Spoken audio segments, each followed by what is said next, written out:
नमस्कार दोस्तों, जय माता दी, जय माँ लक्ष्मी। दोस्तों 11 जनवरी पौष पितृ अमावस्या पड़ रहा है। दोस्तों इस दिन स्नान दान का सबसे ज़्यादा महत्व है, क्योंकि ये साल का सबसे पहला पितृ अमावस्या है।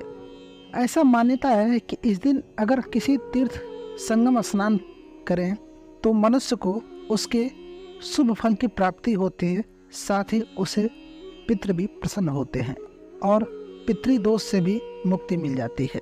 और इसीलिए इसी अमावस्या के दिन पितरों का श्राद्ध तर्पण किया जाता है।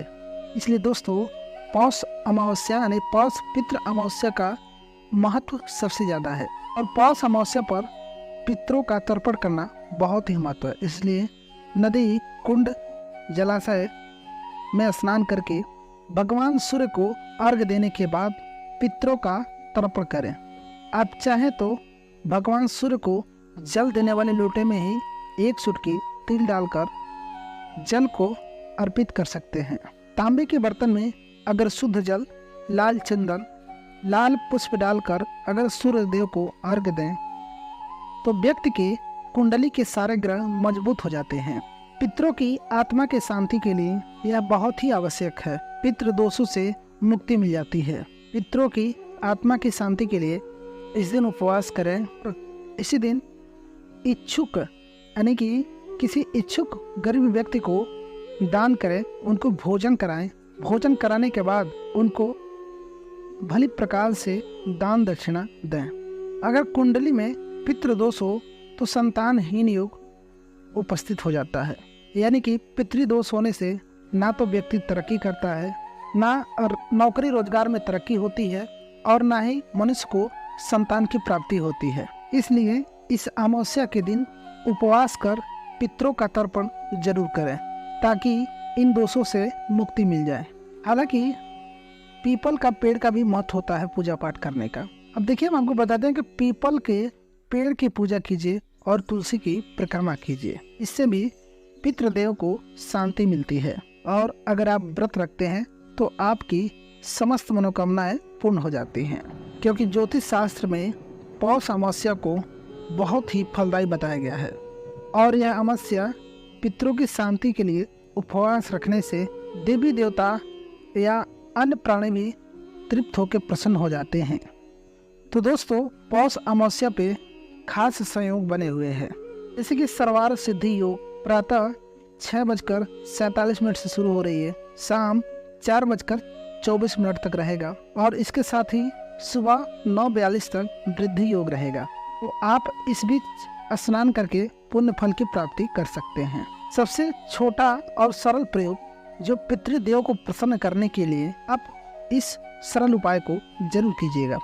इस अमावस्या तिथि पर अपने घर के छत पर या घर के जो मुख्य दरवाजा होता है, मुख्य दरवाजे के बाहर या फिर आप बालकनी में एक दीपक सरसों के तेल का जरूर जलाइए और जो दीपक होगा वो मिट्टी का हो और इसका लौ जो है और इसकी लौ दक्षिण दिशा की तरफ होगी। दोस्तों जो दीपक आप दक्षिण दिशा की तरफ करके सरसों के तेल का जो मिट्टी के दीपक में जलाएंगे उसमें आपको कुछ नहीं करना है, बस आपको एक साबुत चावल के दाने डाल देना। साबुत मतलब टूटा हुआ नहीं होना चाहिए। एक साबुत चावल के दाने डाल देना है, इससे आपके पितृ तृप्त होंगे। लेकिन आपको भगवान शिव जी के मंदिर में जाकर एक दीपक जलाना मत भूलिएगा। उसके बाद दोस्तों आपको एक लोटा जल लेना है और उस जल में एक चुटकी काला तिल लेना है। ध्यान से सुनेगा, एक एक बातों को, एक एक उपाय को, उसके बाद ये उपाय को करेगा। आपको एक लोटा जल लेना है, उसमें एक चुटकी काला तिल लेना है, उसमें 2-4 बूंद दूध डाल लीजिएगा। अगर दोस्तों आपको मन है कि आप पूरे दूध ही चढ़ाएंगे तो आप पूरा दूध भी चढ़ा सकते हैं, लेकिन अगर आप सक्षम नहीं तो जल में ही आप 2-4 बूंद दूध को डाल लीजिएगा और इसमें थोड़ी सी मीठी वस्तु और इसको लेकर के जाइए आप पीपल के जड़ में प्रेम भाव से सच्ची श्रद्धा, विश्वास, आस्था के साथ इसको पीपल के वृक्ष में अर्पित कर दीजिए। उसके बाद आपको नमो शिवाय या ओम नमो भगवते वासुदेवाय मंत्र का जाप करना है और आपको पीपल के वृक्ष का 11 बार परिक्रमा कर लेना है। इस दिन घर में, पूरे घर में, क्योंकि इस दिन सूर्य ग्रहण भी लगेगा, आप सूर्य ग्रहण से पहले ही एक बर्तन में पानी ले लें उसमें एक चुटकी हल्दी डाल दें। अब जब आप एक बर्तन में पानी लेकर उसमें एक चुटकी हल्दी डाल लेते हैं तो उसको अच्छे से मिला लीजिए। उसके बाद आपको उस जल को पूरे घर में आपको छिड़काव कर देना। आपके घर में जितने भी कमरे हैं, बरामदे हैं, हॉल है, जो भी हर जगह आपको उस जल का आपको छिड़काव कर देना है। अब दोस्तों आप सोच रहे होंगे इससे क्या होता है, तो दोस्तों आपकी जानकारी के लिए बता दें कि इससे जो है आपके घर के अंदर की जो भी नकारात्मक शक्तियाँ होती है वो दूर चली जाती हैं। इससे आपके घर में सकारात्मक शक्तियों का संचार होता है। दोस्तों आपके घर में अगर सकारात्मक शक्तियों का संचार होता है तो कोई भी कार्य अगर आप करते हैं तो उसमें आपको सफलता जरूर प्राप्त होती है, क्योंकि सकारात्मक ऊर्जा से आपके जीवन में कोई भी काम में असफलता नहीं प्राप्त होती है, बल्कि आपको जीवन में सफलता प्राप्त होती है। लेकिन अगर वही आपके जीवन में अगर नकारात्मक शक्तियाँ हैं तो आप कोई भी कार्य करेंगे तो उसमें आप विफल हो जाएंगे, आपका कार्य सफल नहीं होगा और आप स्वास्थ्य संबंधी परेशानियों से लेकर भी परेशान रहेंगे। यानी आपके परिवार में कोई ना कोई सदस्य हमेशा बीमार रहेगा और आप उसको लेकर के बहुत ज़्यादा परेशान रहेंगे। तो दोस्तों अगर आप इस जल को पूरे घर में छिड़काव कर लेते हैं तो इससे आपको जो बहुत फ़ायदा मिलेगा, आपके घर में नकारात्मक शक्तियाँ दूर भागेंगी और आपके घर में सकारात्मक शक्तियों का संचार बना रहेगा। और पूरे घर की सफाई करवा लें या गंगा जल का छिड़काव करा लें, आप जिससे सक्षम है वैसा आप करवा लीजिए। तो दोस्तों जीवन की मुश्किलों से बाहर निकलने के लिए बहुत ही सरल और सिंपल प्रयोग है, आप कीजिएगा जरूर, विश्वास के साथ आपको जरूर लाभ प्राप्त होंगे। दोस्तों इस दिन कुछ ऐसे प्रयोग किए जाते हैं जो कि आपके शनि दोषों से भी मुक्त करा सकता है और जीवन की मुश्किलों से आपको बाहर निकालता है। लेकिन दोस्तों एक बात याद रखिए, इस दिन शाम के समय पीपल के नीचे एक दिया जरूर जलाइएगा। सरसों के तेल का दिया होगा और एक चुटकी काला तिल या काले उड़द डाल के ही दीपक जलाएं। और दोस्तों दूसरा आपको एक छोटा सा काम करना है, पास के आपके घर के पास जो भी अगर शिव जी का मंदिर है या फिर हनुमान जी का मंदिर है तो आप वहीं पर जा सकते हैं और एक दीपक आपको जरूर जला देना है।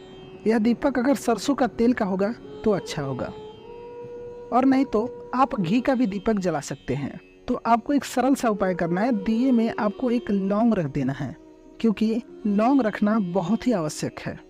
लौंग रखने से फायदा यह होता है कि आप अपने मनोकामनाओं की पूर्ति के लिए आपने भगवान से मन्नत मांगे हैं, इसलिए इस लौंग को जरूर जल लेनी चाहिए, क्योंकि लौंग डालने से आपकी मनोकामनाओं की पूर्ति होती है।